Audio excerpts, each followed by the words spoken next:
Okay, we're now joined by Alabama, head coach Nick Saban, quarterback Jalen Hurts, and the MVP running back John Jacobs. Coach, we'll ask you for an opening comment, and then we'll take questions. Well, I guess that I can say wow.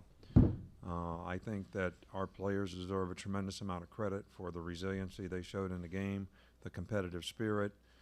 They never gave up in the game. They kept fighting. We didn't obviously play our best game, especially in the first half in terms of execution, but you can't fault the heart and the will to win that the guys played with. And I'm proud of every one of them. I'm very proud of, Jalen, who got an opportunity at the end of the game, and I told him this is your time, and he certainly, took advantage of it. And Josh has played well for us all year long, but this was a great team win. And I think the other thing is people have to give Georgia a lot of credit. They really played us better than anybody's played us all year. We played in a game here where we won 32-28 when we played Notre Dame in a national championship game, and Georgia was the best team. They deserved to be in a championship game, and based on the teams that we've played this year, I think this team deserves to be in the playoff as well. I sure as hell don't want to play them again. All right, but that's the best compliment I can give you or give them. And their players did a fantastic job. They had a good plan, and we had to make a lot of adjustments in the game, and I think our coaching staff did a good job as well. So it's a great win. Winning the SEC is something that's really significant to me, means a lot to our players. This is a great league, has tremendous amount of prestige and great fans, and our fans were certainly helpful and instrumental in helping us get the momentum of the game late in the game. So we certainly appreciate that. So great win. All right, thank you, Coach. If you have a question for Coach, for Jalen, for Josh, please raise your hand. We'll get a microphone to you. Again, please give your name and affiliation. We'll start here in the front left. Coach Saban, Steve Moulton, 97.7 The Zone out of Huntsville. Only giving up one touchdown in the second half defensively. What adjustments were made at halftime, Coach? Well, they had formationed us in a couple things that confused our players a little bit. And sometimes when your players get confused, then they're confused on the things that they did practice. So I think we just needed to get everybody settled down and making the right adjustments. And I think we played a little better, in the second half because of it. We still gave up a couple big plays, but they missed a field goal and only scored one touchdown, so that was really good. Uncharacteristic for us to drop as many balls as we did today, throw interceptions like we did today. But, we kept fighting in the game and really proud for that. Okay, we'll go down right here. AP. AP Stedham, WHEP, Foley, Alabama. Coach, what are some of the things you try to tell your team at halftime, not schematically or something, but just about some of the intangibles? And did you see that fourth down play on some of their film, when they tried to go for it on fourth down? Did you see that in some of this film? Not that particular play, but they have faked a couple times. And we were screaming on the bench because the formation they were in, the second guy was eligible. So we were afraid we weren't going to get him covered up, but we did. We were in punch safe.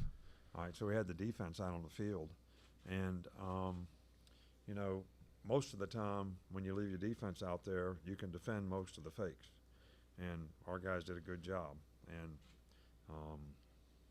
it was a big play in the game because it gave us really good field position and allowed us to go down and score the winning touchdown. Okay, we're going to go straight in front of me, about halfway back. For all of you guys, I think before this, the closest margin of victory you had in a game this season was by more than 3 touchdowns. What does going through a game like this do for the team going forward? Coach, you want to start? Well, I always tell these guys, we don't look at the scoreboard. We're all trying to play our best, be our best, play the next play, be the best version of yourself. That's what creates the most value for us. And so hopefully they play that way all the time because the score really doesn't matter. When somebody looks at you and evaluates you as a player, they don't put the scoreboard up to determine how you were playing. They just watch you play. So why should that matter, what the score is? Now, I do think there's lessons to be learned in terms of the technical aspects of clock management and some of the things that we had to do, to get back in the game and to go down and win the game. But we've been in games like that before, and we played in big games before, so we got a lot of lessons to learn in this game, but a lot of them are just basic execution. And the message that I gave our players going into this game was, look, we have to focus on what's in front of us. All right, don't make the game too big. Don't worry about winning the championship. Worry about executing. Next block, next catch, next play, and execute. And that's what we did not do very well in the first half. Jalen? Competitiveness of the game and being a tight game throughout. What Coach said. Josh? Our goal as an offense is always to score 1 point more than the opponent. So we knew coming in that it was going to be a tough game.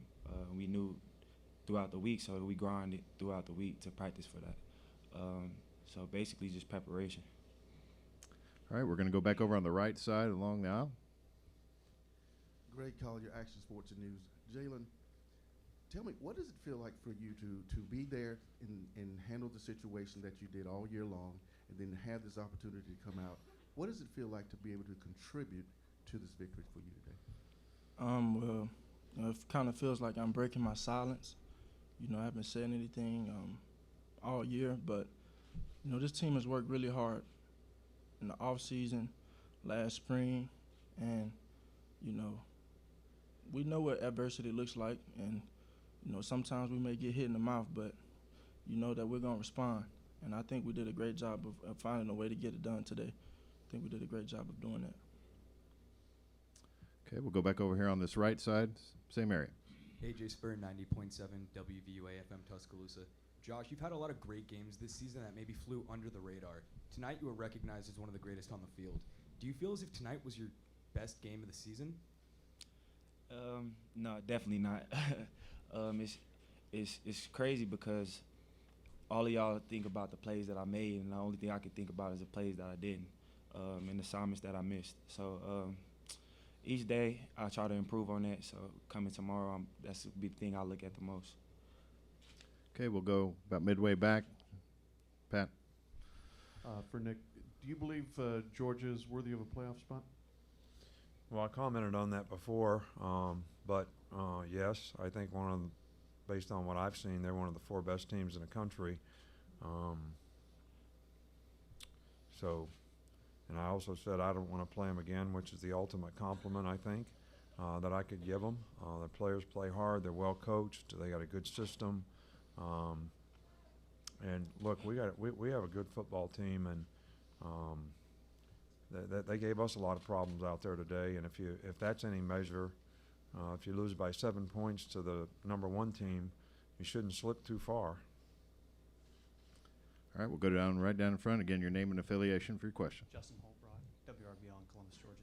Coach, the young man next to you was just asked about himself, and he said we and the team, sort of indicative of all year. What does it say about him that he stuck with the program and then came through when the team needed him? I've probably never been more proud of a player than Jalen. It's unprecedented to have a guy that won as many games as he won. I think 26 or something over a 2-year period. Start as a freshman, only lose a couple games this whole time that he was a starter, and then all of a sudden he's not the quarterback. All right, and how do you manage that? How do you handle that? You got to have a tremendous amount of character and class to put the team first, knowing that your situation is not what it used to be, and for a guy that's a great competitor, that takes a lot. It's not easy to do, and he's always put the team first. He's gone in the game whenever we've asked him to go in the game, and we played him as much as we could, so that if this came up, he was going to be ready. And I think it worked out great. And I think this is a great example of why guys don't need to run off and just transfer every chance they get or every time something doesn't work out. Jalen is going to be a more successful person in his life because of what he went through, not winning 26 games, but when he went through this year trying to be the kind of person who had to support other people after he was a star player. All right, we'll go over here to the right alongside the aisle again.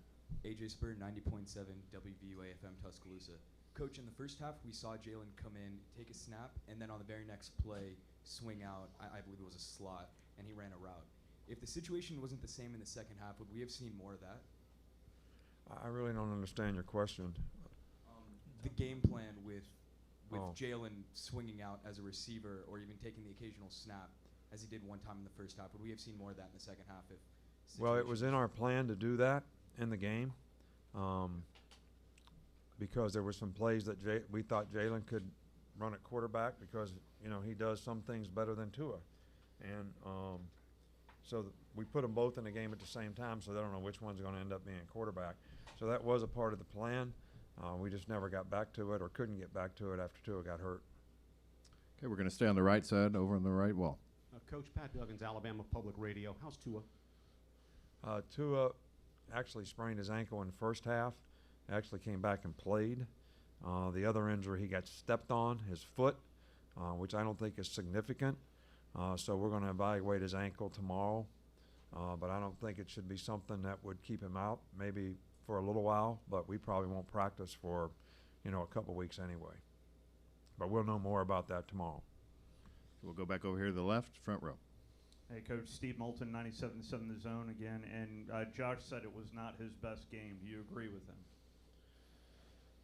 Look, I don't ever criticize players in public, all right, and never to the press. I think Josh has done a great job for us all year long. I would make a general statement, which I made to the team, that I don't think we played our best game, and when it just comes to execution, doing the right things, making the right adjustments, not making a lot of mental errors, and so there's a lot to be learned from that. And I think we're going to try to use those lessons, and I like Josh's comment about I'm going to look at the things I need to do better. That's kind of what we need our players to do. It's not always good when you play bad and win, because sometimes people aren't thinking I got to do something different. All right, so it speaks volumes when we win and our players still think they have to make improvements in things because they recognize the fact that they could have played better. Okay, we'll go back here in the front row in the middle. Jalen, on the go-ahead touchdown, I wonder if you could just take us through what was supposed to happen. Was it a run all the way? Whatever its situation was, and then ultimately you got in the end zone. Well, I had an option to, had to find my movement key and see who would trigger the decision I'd make. And, my guy went out, so I took it in and had really good open lanes and found a way to get in the end zone. Okay, we have one final question in the back right. As for Josh, do you think it was your running game that allowed y'all to hang around in that first half and into the third quarter when y'all were a little behind? Just how effective was the ground game that allowed you to stay in it even when Tua was struggling in the pass game? I think it was just more of execution. We was executing our runs a little better today than we normally do. So that's probably the biggest thing. The big run I had just sparked the emotions of everybody, and it just allowed us to go on the run that we did. All right, Coach, Jalen, Josh, thank you very much. All right, thank you. Appreciate all the press does to reinforce a lot of positive things for these players. Thank you so much.